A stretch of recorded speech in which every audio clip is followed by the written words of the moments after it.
makin naik, air makin naik dah separuh tingkap.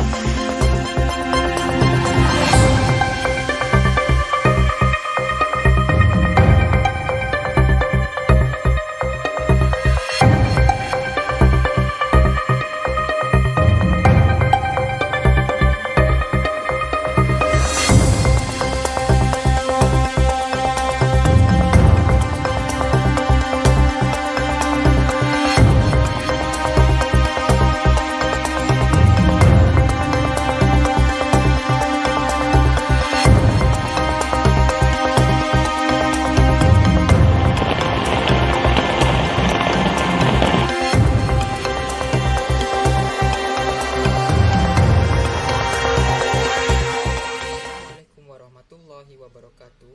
Kami dari kumpulan 1 Falsafah dan Isu Semasa Seksyen 2 ingin membentangkan tentang laporan kajian kami yang bertemakan alam sekitar. Kami telah memilih tajuk Bencana Banjir di Malaysia.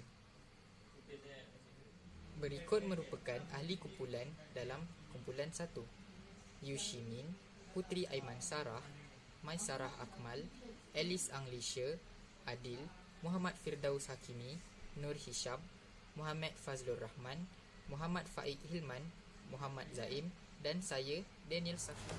Terima kasih kepada rakan saya. Seterusnya saya akan mengolah tentang pendahuluan kajian kami. Banjir merupakan salah satu isu besar yang sering berlaku di Malaysia setahun sekali. Isu ini juga menjadi buah mulut oleh ramai masyarakat. Hal ini dikatakan demikian kerana banjir merupakan salah satu punca bencana yang boleh memberi impak negatif terhadap nyawa manusia serta mengakibatkan kerugian kepada ekonomi negara. Berdasarkan hasil kajian yang dibuat oleh Jawatan Kuasa Khas Forensik Bencana Banjir 2014, kejadian banjir besar tahun 2014 merupakan banjir besar yang terburuk pernah direkodkan dalam sejarah negara Malaysia sejak 200 tahun lalu. Kejadian banjir besar ini telah mengakibatkan kerugian sebanyak 2.85 bilion ringgit Malaysia dan mangsa yang terlibat dalam kejadian banjir besar 2014 ini mencatat jumlah yang paling tinggi berbanding tahun-tahun sebelum ini. Selain itu, banjir juga akan mengakibatkan ekonomi negara kita akan runtuh. Hal ini kerana ia akan merosakkan bangunan, jalan dan infrastruktur lain. Seterusnya, banjir juga akan menyebabkan kerugian pada pertanian dan akan menghancurkan tanaman serta ladang. Tambahan pula, tidak melakukan proses penyelenggaraan sistem saliran juga menyumbang kepada berlakunya banjir besar di kawasan perumahan, di mana sistem saliran tidak dapat menampung jumlah air yang sepatutnya ditampung oleh sebuah sistem saliran tersebut. Ini akan menyebabkan sistem saliran tersebut tersumbat dengan lumut dan sampah sarap. Di samping itu, kejadian banjir disebabkan oleh masalah seperti sistem saliran tersumbat oleh pembuangan sampah sarap daripada perbuatan manusia sendiri. Banjir yang melanda berpunca daripada longkang dan parit tersumbat oleh sampah sarap sehingga tidak mampu menampung jumlah air hujan yang banyak.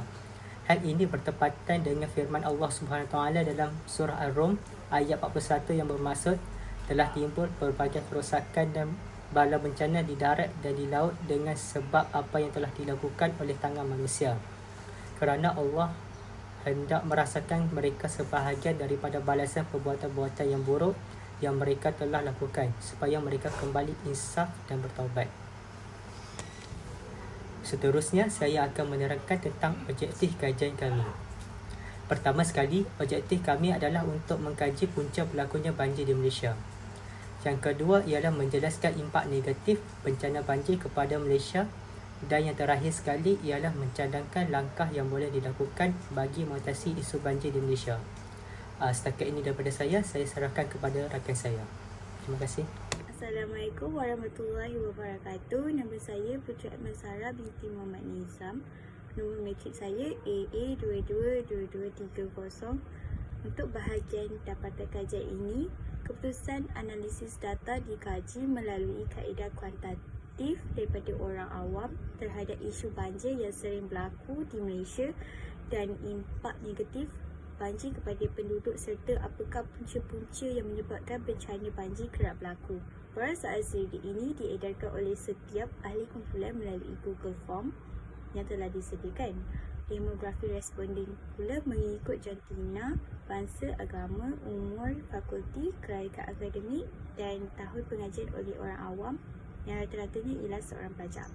Carta di atas menunjukkan bilangan peratus responden mengikut jantina. Bagi jantina lelaki, terdapat sebanyak 53.8% responden, manakala 46.2% responden daripada jantina perempuan. Berdasarkan hasil kajian, peratusan bilangan responden yang tertinggi ialah berbangsa Melayu sebanyak 81.1% dan 9.4% bagi bangsa Cina. Hasil kajian ini menunjukkan majoriti responden yang menjawab borang soal selidik ini beragama Islam iaitu sebanyak 86.8% dan seterusnya. Carta di atas menunjukkan demografi responden yang rata-ratanya berumur 18 hingga 20 tahun sebanyak 73.6%. Seterusnya, responden yang berumur dari 21 hingga 23 tahun mempunyai sebanyak 26.4% responden. Bagi carta fakulti menunjukkan peratus orang awam yang terdiri daripada pelajar UTHM berdasarkan fakulti yang berbeza. Pelajar-pelajar daripada Fakulti Pusat Pengajian Diploma terdapat sebanyak 50.9% responden, manakala sebanyak 28.3% daripada Fakulti Sains Penggunaan dan Teknologi. Seterusnya, terdapat 20.8% daripada pelajar Fakulti Teknologi Kejuruteraan. Bagi carta kelayakan akademik pula menunjukkan bilangan peratus responden terdapat sebanyak 88.7% responden pelajar diploma, manakala terdapat 11.3% bilangan responden pelajar daripada kelayakan akademik ijazah. Bagi carta yang terakhir pula, kita dapat lihat majoriti pelajar yang menjawab borang soal selidik ini merupakan pelajar tahun 1 dan peratusnya sebanyak 49.1%. Seterusnya, sebanyak 26.4% responden merupakan pelajar tahun 2 dan 20.8% responden daripada pelajar tahun 3. Untuk dapatan soal selidik bagi analisis data puncanya berlaku banjir di Malaysia ialah majoriti responden seramai 35 daripada 53 orang sangat setuju bahawa pembuangan sisa sampah merata merupakan salah satu punca berlakunya banjir di Malaysia dan seramai 15 orang memilih setuju dengan pernyataan itu. Seterusnya, seramai 31 orang daripada 53 responden setuju dengan pernyataan cuaca hujan yang berlarutan juga antara punca berlakunya banjir dan 17 orang responden memilih sangat setuju dengan pernyataan itu. Bagi pernyataan seterusnya, seramai 36 orang responden memilih sangat setuju dengan pernyataan kemusnahan hutan tadahan dan sebanyak 13 orang responden memilih setuju dengan pernyataan ini. Pernyataan sistem peparitan yang tidak terancam pula mempunyai seramai 36 orang responden memilih sangat setuju dan 11 orang responden memilih setuju dengan pernyataan ini.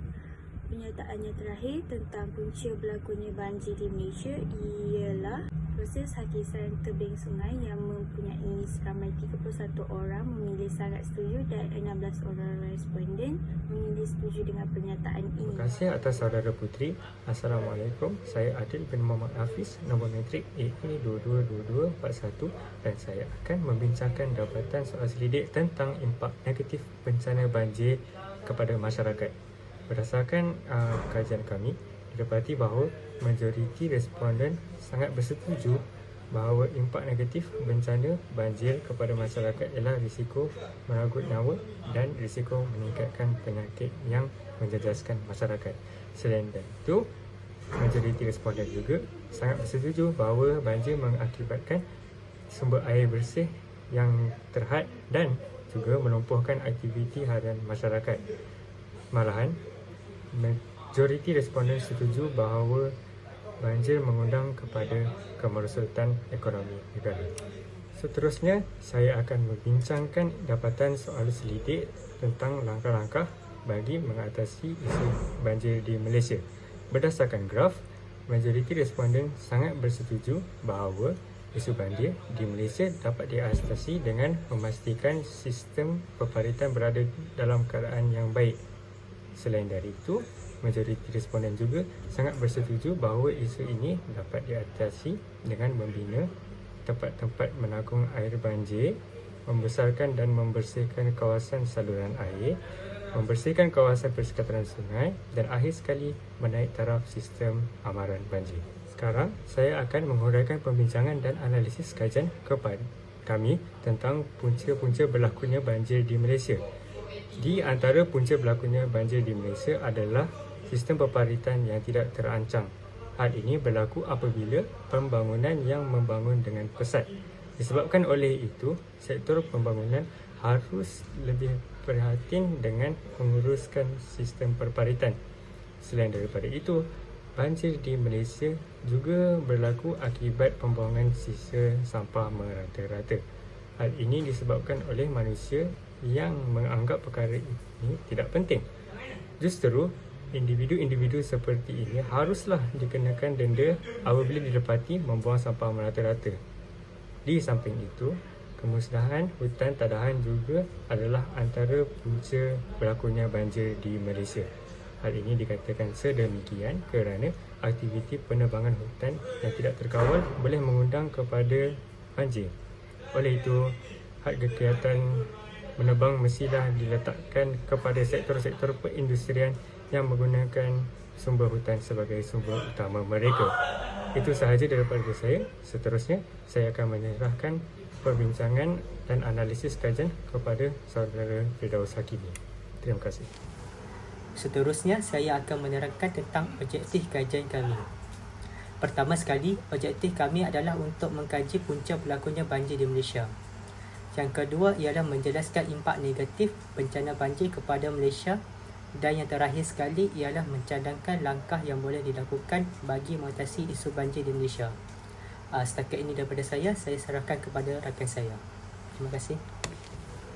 Seterusnya, saya akan menerangkan tentang objektif kajian kami.